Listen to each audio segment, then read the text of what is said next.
Baca nggak tuh modulnya? Belum, Bu.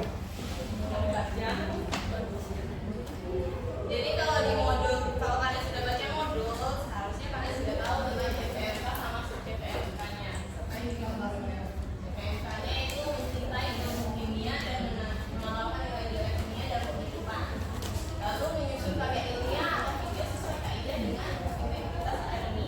Nah, pembelajaran kita kan PJDL nih. Nanti kalian punya tugas proyek yaitu membuat video tentang zat aditif. Yang nanti video itu akan dipresentasikan sebelum UAS ya.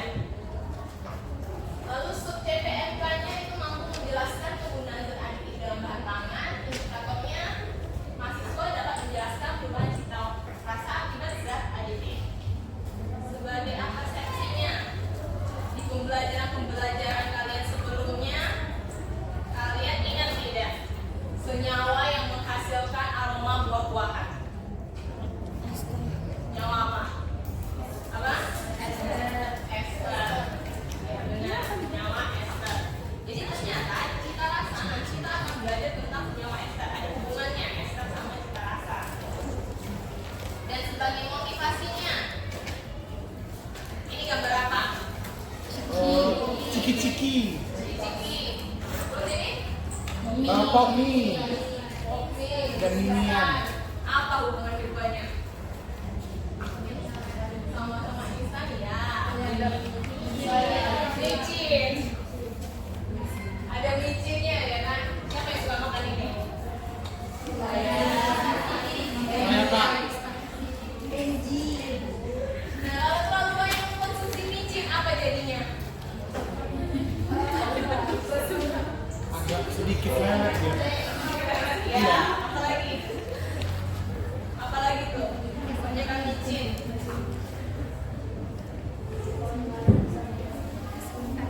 Apalagi? Banyak ya? Tuh apa aja gejalanya? Sampai jantung, otak, pernapasan,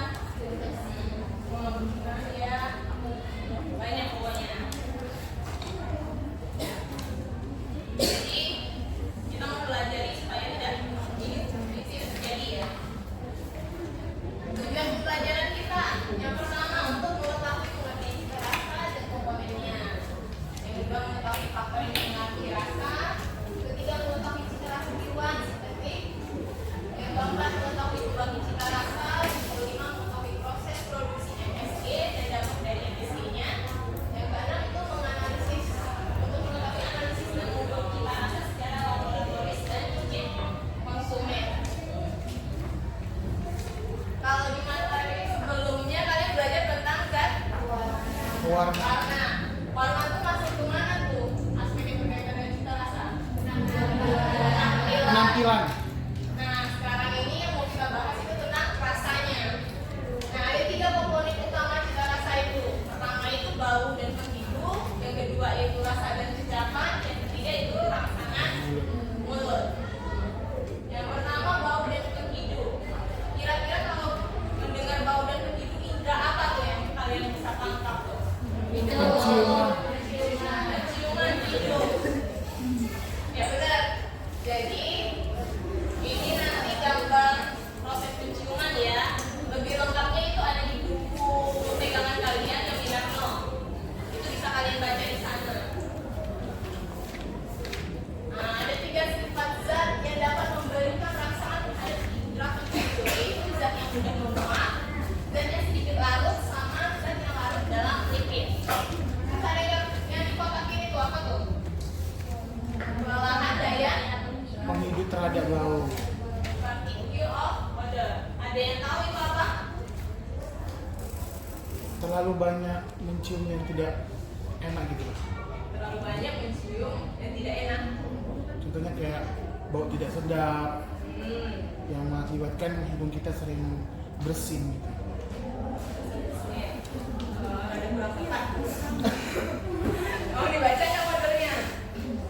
Belum terbiasa mencium aroma yang baru. Ya bisa. Jadi keempat ini odor itu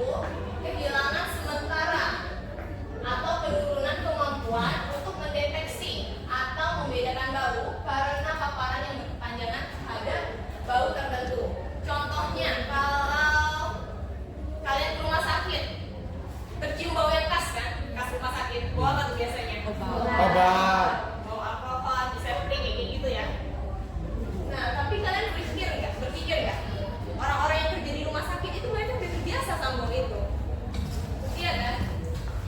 Nah, itu bisa ini contoh untuk yang pasti sadar ya. Habis ini oke nih. Ada yang bingung? Kita lanjut ya. Yang kedua, rasa dan cecapan. Kalau rasa dan cecapan indra apa nih? Kira-kira. Rasa. Rasa apa tuh? Lidah. Nah, jadi ini juga proses rasa itu bisa diterima. Itu ada di buku Minarno ya, yang lebih lengkapnya bisa dibaca. Nah, ini nih pelajaran SD nih kan. Lidah punya 4 rasa apa aja? Manis, asin, asam, pahit. Posisinya masih ingat kan? Tuh yang digambar. Yang manis yang mana? Ya, ujung lidah. Asin sama asam di samping kiri dan kanan. Yang pahit ada di pangkal lidah. Kemampuan membaca seseorang itu tergantung pada 3 faktor. Yang pertama faktor individual, 2 nilai ambang, yang ketiga konsentrasi. Bisa dibedakan nggak itu? Apa yang dimaksud faktor individual? Nilai ambang sama konsentrasi.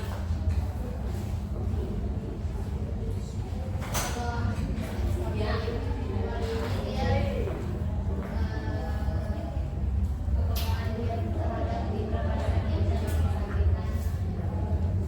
Ya, secara individual. Contohnya kalau kamu lagi sakit dan kamu lagi sehat, rasanya itu beda kan? Kamu sama-sama makan nasi nih. Nah, tapi kalau kamu lagi sakit, rasa nasi yang kamu rasakan jauh lebih gak enak kan dibandingkan waktu kamu lagi sehat. Nah, itu yang faktor individual. Kalau nilai ambang,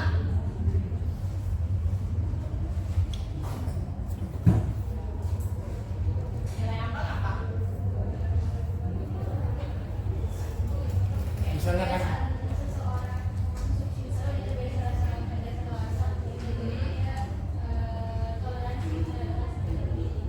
Iya, benar. Kalau konsentrasi kurang lebih sama nilai ambang juga.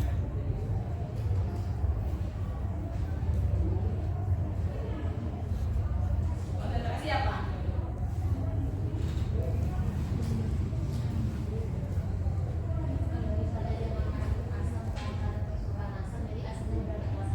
Iya. Jadi karena terbiasa ya lama-lama tingkat ambangnya jadi tinggi. Kita lanjut ya. Yang ketiga, rangsangan mulut. Ada yang bisa bantu bacakan? Siapa?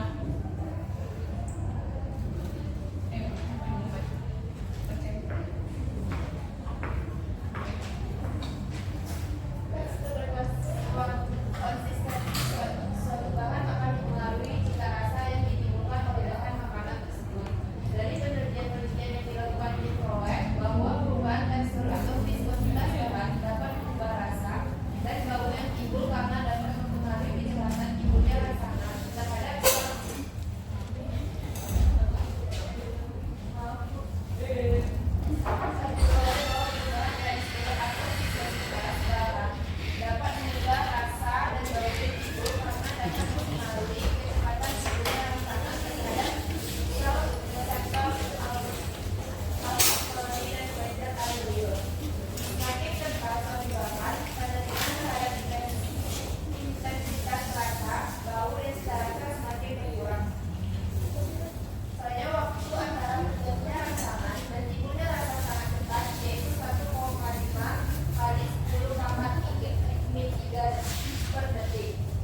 lemon.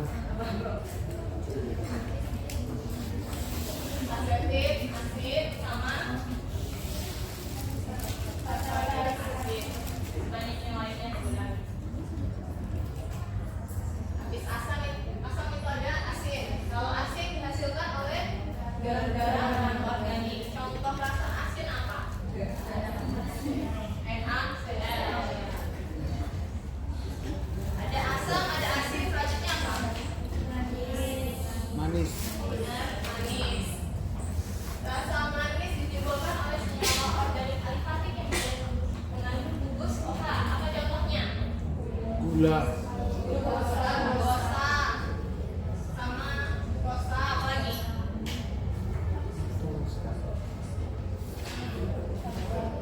Yang terakhir, bakteri disebabkan oleh alkaloid, misalnya kafein, ya mungkin bromin, kafein sama bromin. Habis senyawa kimia tadi ada suhu. Suhu. Suhu itu mempengaruhi kemampuan kucing pengecap untuk menangkap rangsangan rasa. Misalnya ada contoh kayak kopi yang panas itu tidak terlalu pahit dibandingkan kopi yang dingin. Ya. Atau es krim yang mencair itu terasa lebih manis dibandingkan es krim yang masih beku. Kenapa kira-kira? Kenapa bisa kayak gitu? Karena suhunya berbeda. Nah, jadi apa pengaruh suhu sama rasanya?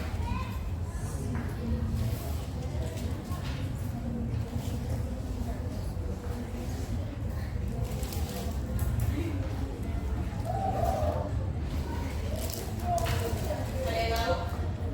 Kenapa? Iya. Iya, kalau dia terlalu panas, dia merusak sel pencernaan kita. Kayak kalau kalian minum yang terlalu panas juga kan terbakar di badannya. Nah, dia merusak. Makanya rasa kopinya tidak terlalu pahit. Kalau yang dingin, nah, kalau yang dingin,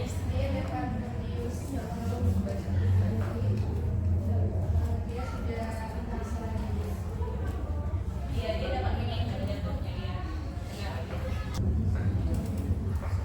Yang ketiga itu ada konsentrasi. Apa tuh? Coba baca. Yang orang mempunyai batas konsentrasi terendah terhadap suatu rasa atau masih bisa dirasakan. Batas ini disebut threshold. Batas ini tidak sama pada tiap-tiap orang dan thresholdnya seseorang terhadap rasa yang berbeda juga tidak sama. Nah, threshold ini nanti bisa dipakai untuk menentukan seseorang itu mati rasa atau tidak. Ada yang bisa kasih contoh buat konsentrasi?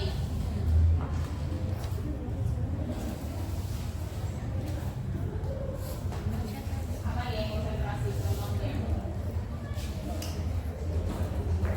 Contoh konsentrasi itu misalnya kamu biasa minum teh dengan 1 sendok gula, sedangkan teman kamu biasa minum teh dengan 2 sendok gula.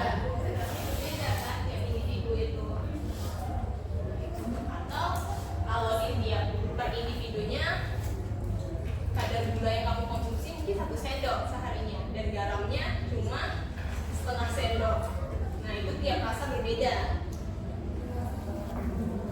Kalau yang keempat, interaksi dengan komponen rasa yang lain. Coba bacakan. Komponen rasa yang lain akan berinteraksi dengan komponen rasa berikat. Akibat ini timbulkan peningkatan intensitas rasa atau penurunan intensitas rasa. Taste compensation. Efek interaksi berbeda-beda pada tingkat konsentrasi thresholdnya. Nah, untuk interaksi dengan komponen rasa yang lain itu paham nggak? Dengan kalimat kayak gitu? Enggak. Jadi kalau misalnya dikasih contoh kopi itu pahit kan? Tapi kalau ditambahkan gula jadi tidak terlalu pahit. Gula sama kafein beda kan? Itu interaksi komponen rasa yang berbeda kan? Bergabung.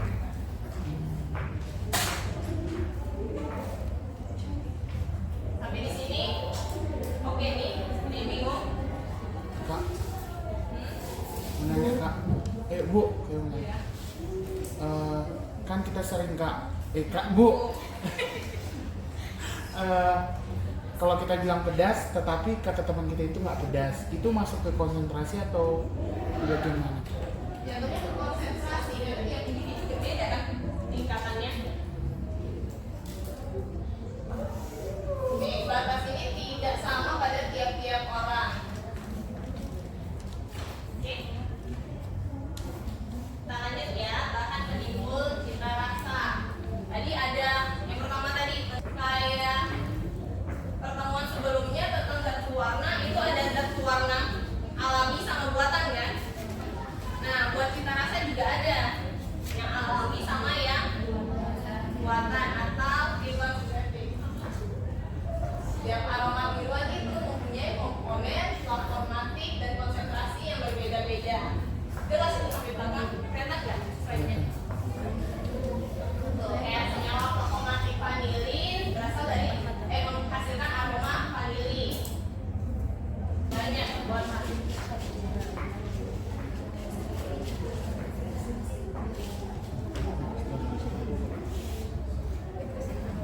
Nah, kita lanjutkan pembagi cita rasa. Ada dua jenis tuh pembagi cita rasa. Yang pertama amino L atau garamnya, yaitu monosodium glutamat. Yang kedua ada jenis 5-GMP, ada 5-IMP sama 5-GMP. Dari kedua itu mana yang paling sering kalian dengar? MSG. MSG. Ya, MSG. Nah, itu udah ada gambar struktur MSG ya. Nah, yang belum ada 5-GMP sama 5-GMP. Ada yang bisa menggambarkan strukturnya depan? Yang IMP sama GMP. Yuk, ada yang bisa gambarin nggak depan? GMP sama GMP.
semuanya yang sudah berani.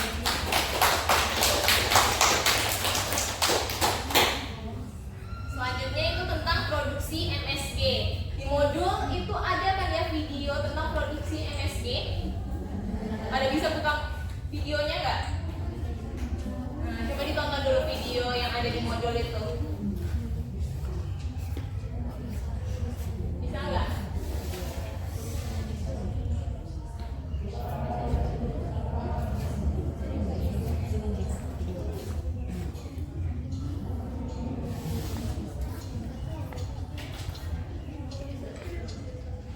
Bisa semua kan?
Sudah?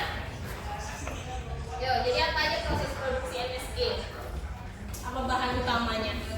Bahan utamanya? Tebu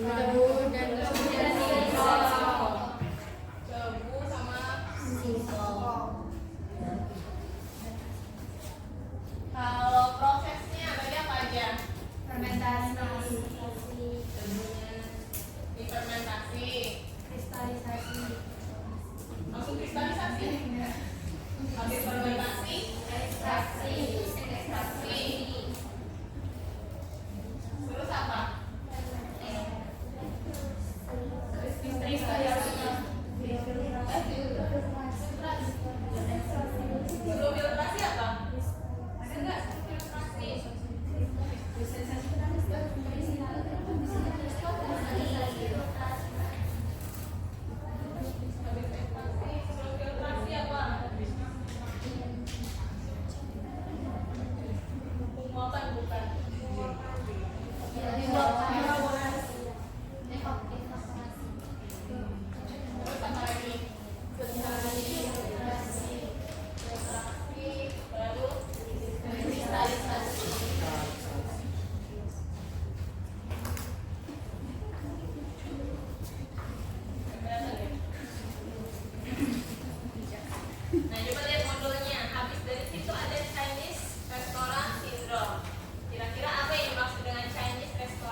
Yang nomor berapa? Yang kegiatan sehari. Ada yang beda nggak? Sama semua.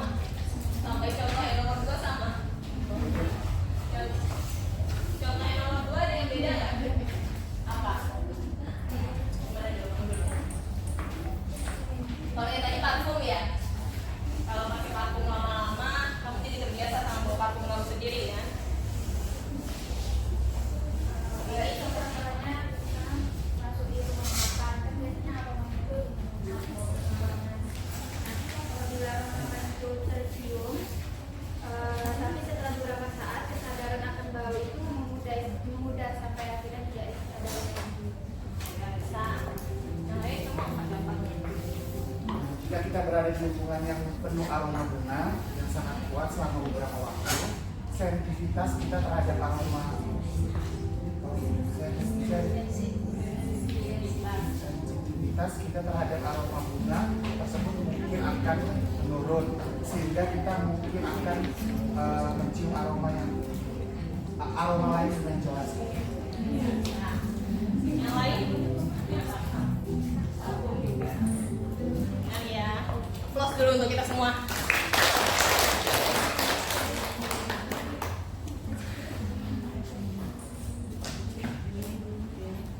Untuk pembelajaran kita hari ini, ada yang masih bingung nggak? Sudah jelas semua ini?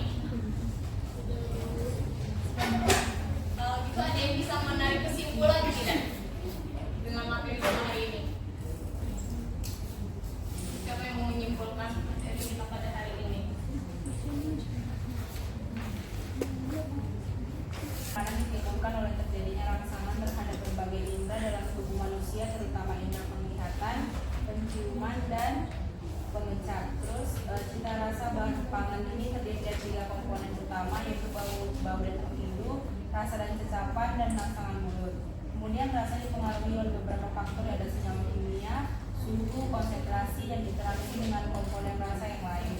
Setiap aroma tiruan ini mempunyai komponen flavonomatik dan konsentrasi yang berbeda-beda. Untuk senyawa sintetik yang menimbulkan rasa enak digunakan bagi bahan-bahan yang dapat meningkatkan rasa enak atau menekan rasa yang tidak diinginkan dari suatu bahan makanan. Monosodium glutamat atau MSG merupakan suatu contoh dari penyedap rasa yang berupa bubuk kristal berwarna putih yang sudah digunakan sebagai bahan tambahan penyedap rasa di berbagai negara. MSG ini dapat menyebabkan yang dinamakan ada CRS, yaitu Chinese Restaurant Syndrome, yaitu suatu gejala yang timbul kira-kira 20-30 menit setelah mengkonsumsi bahan pangan yang dihidangkan di restoran itu. Diketahui bahwa penggunaan MSG yang berlebihan dapat menyebabkan beberapa gejala. Kemudian beberapa cara analisis yang dapat untuk pengukuran cita rasa selain menggunakan alat indera adalah menggunakan metode GLC, APLC, dan sebagainya. Ya, terima kasih. Applause dulu buat temannya. Sebelum kita akhiri kelas kita close test dulu ya. Bisa join semua nih. Masukin aja kodenya di quizzes. Masukin aja kodenya tuh yang 524366.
dengan zat aditif itu ada apa aja zat aditif itu?